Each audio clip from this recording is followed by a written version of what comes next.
Welcome. I am Anastasia Giamali, and I will be chairing this fireside chat on post-COVID Africa. I am very happy to be discussing this important topic with Elizabeth Sidiropoulos, not only a woman, but a woman of Greek origin.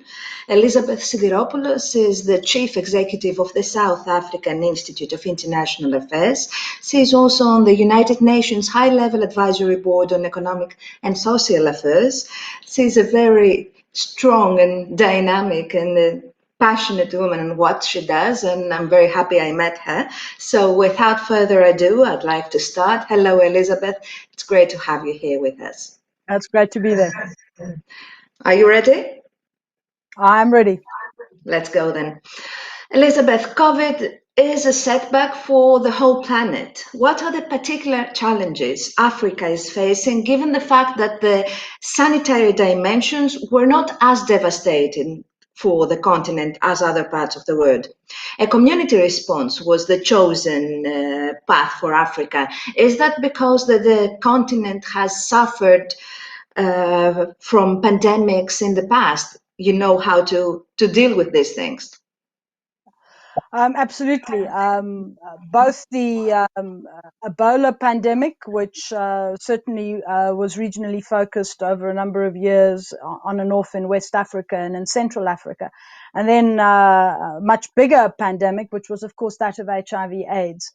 Certainly in Southern Africa and in my own country, in South Africa, the HIV/AIDS pandemic ravaged the country for many years, and a lot of the responses that were developed for that and also for Ebola were linked to sort of using community workers, going out into the communities, ensuring that there is adequate communication and information about it, making sure that people are following the medical routines that they have to in order to deal with it. Of course, tuberculosis was another big challenge, health challenge that many African countries face, which obviously has an intersect with HIV/AIDS.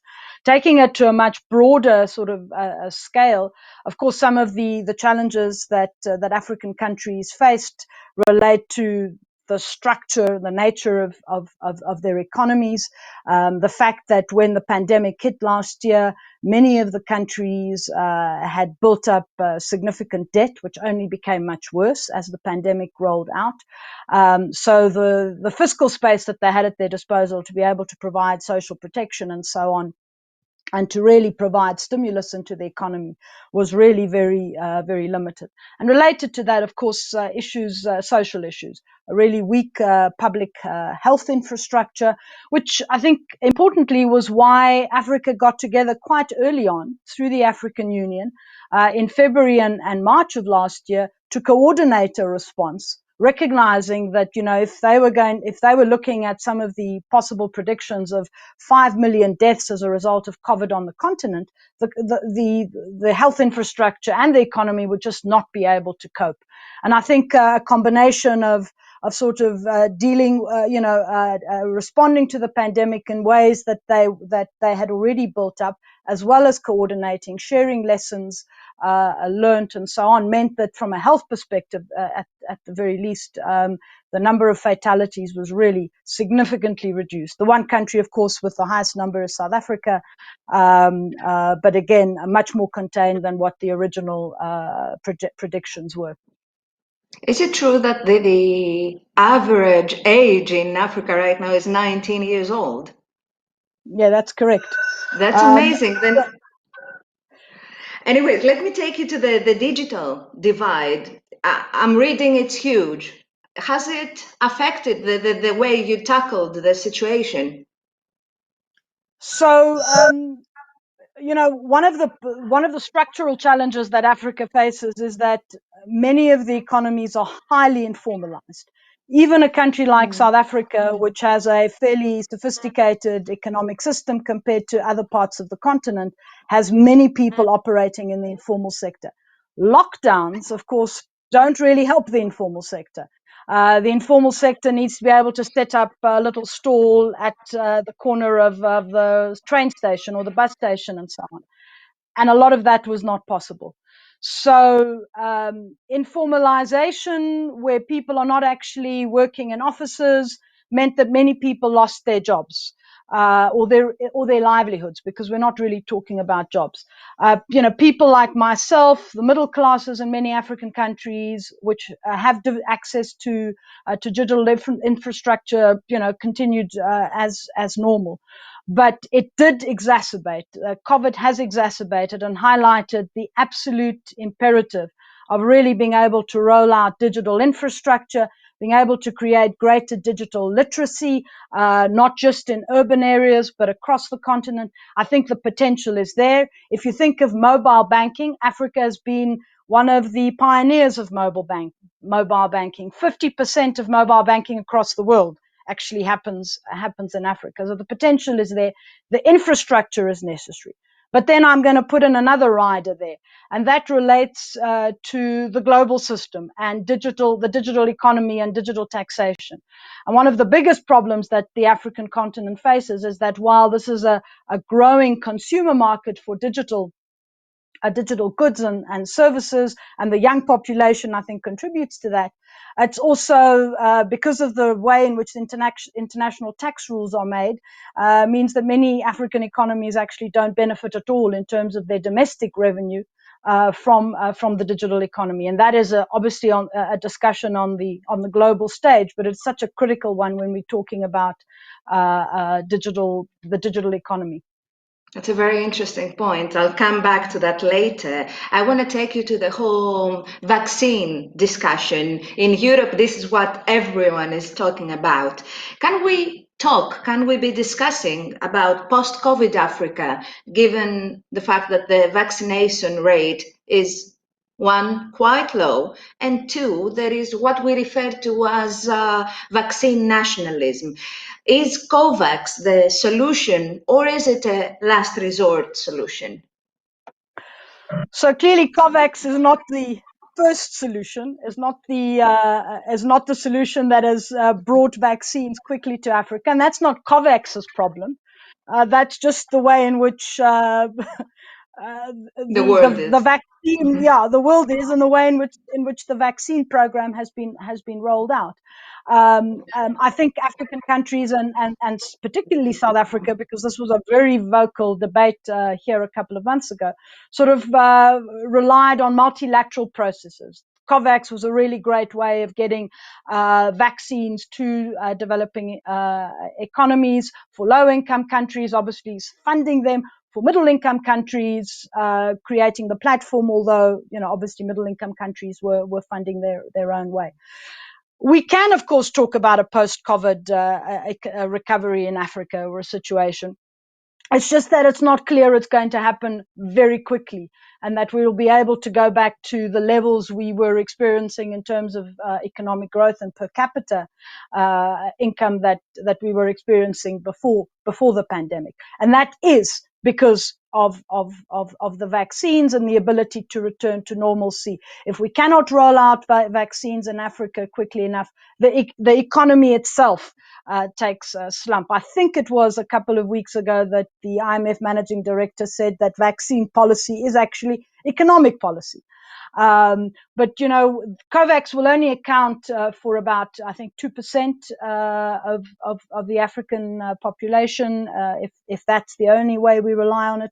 Africa has developed an African public procurement platform so that African countries can really buy in bulk, so that the economies of scale are reached, and therefore cost efficiencies are built in. But the projections are that we're going to be sitting with in this kind of holding pattern certainly until 2024. That is probably on current rates that 60% of the population will be vaccinated. The problem there, of course, is the longer you leave it, the fewer the vaccines coming to Africa more quickly, the greater the opportunity for variants. We've seen that in South Africa. We are seeing that on a horrific scale in India. And so that is, so it's great to be thinking about your own population, but as we know, and we've said that right from the beginning of the pandemic, this is not about Greece or America or the UK. we're all in it together, and we have to think about it in those ways. That's true. Last question, Elizabeth, and I think it's the $1,000,000 one. Can the African economy survive during, or I don't know, after this lockdown? And if the numbers can, how about the people? You told us about extreme inequalities. You told us about a two-speed society. I'm guessing that the pandemic has accelerated existing inequalities. And there is also the huge debt and the huge dependency on commodities. Is there a way out of this? And if so, how quickly? You told us it's not going to be a very quick recovery. So there is a way out of that. For a couple of years now, Africa has been talking about the importance of really dropping down all barriers to trade in the continent. And to that effect, the African Continental Free Trade Area came into effect on the 1st of January. Trading has not fully started yet because rules of origin and all the details of trade negotiations are happening incrementally. But that it has, Southern Africa and Egypt in particular are pretty much close to moving to a reduction of that. That creates the opportunity, and that was really the focus of the agreement, was to create regional value chains. So rely less on being part of global value chains where you're at the bottom of the of the value chain because you're simply providing commodities, to really building up more manufacturing and secondary industries to trade among ourselves in Africa, because African trade is really very low, intra-African trade, but then also the opportunity to export much more higher value added products than what we're doing at the moment. That is on the plans. There are, I think, a number of African leaders who are really committed to rolling this out, but it will take significant political will. And sometimes taking bold decisions is not always easy. We know that from across the world. And I think that's been one of the things that has hampered Africa. In terms of debt, of course, there are a number of debt programs in place through the G20 initiative. That, unfortunately, is not sufficient. We're looking at last year sort of a magnitude of $5 billion, and it needs to be much more. But that needs to go together. So the international community's response on debt needs to be greater, needs to be much more innovative in the way in which they deal with individual case studies. But at the same time, let's not forget about the global norms and rules that often make it difficult for African countries to get out of this vicious cycle where they need more domestic resources. There are new opportunities created through new industries, but the way in which the international tax rules or the global financial system works often works against them. What is going to be critical in terms of the SDGs, if we're going to talk about the SDGs, is really the fact that we've got 32 million new people in poverty. So the number of people in poverty in Africa has grown in the last year, and that's going to be a challenge that not just for individual African countries, but the continent and the international community at large. I see. So, Elizabeth Sidiropoulos, thank you so much for telling us what's the situation in Africa in the post-COVID era, if one can talk about the post-COVID era right now. I want to thank you so much. It was an enlightening fireside chat. So, thank you. Ladies and gentlemen, this was the fireside chat on post-COVID Africa. Thank you for watching. Thank you.